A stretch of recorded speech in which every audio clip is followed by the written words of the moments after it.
Good morning. Here's the latest from the market open. The FTSE100 opened broadly unchanged at 10,879.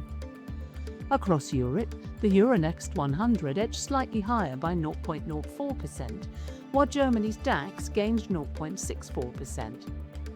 Overnight in the US, the Nasdaq closed higher at 26,584.99, with the S&P 500 also finishing firmly higher at 7,736.52.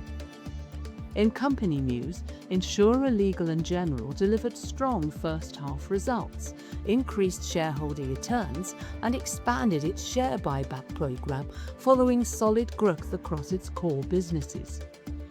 Meanwhile, digital advertising group S4 Capital improved profitability, reduced debt, and announced its first dividend as cost savings continue to support margins. Against sterling, the US dollar and euro strengthened slightly.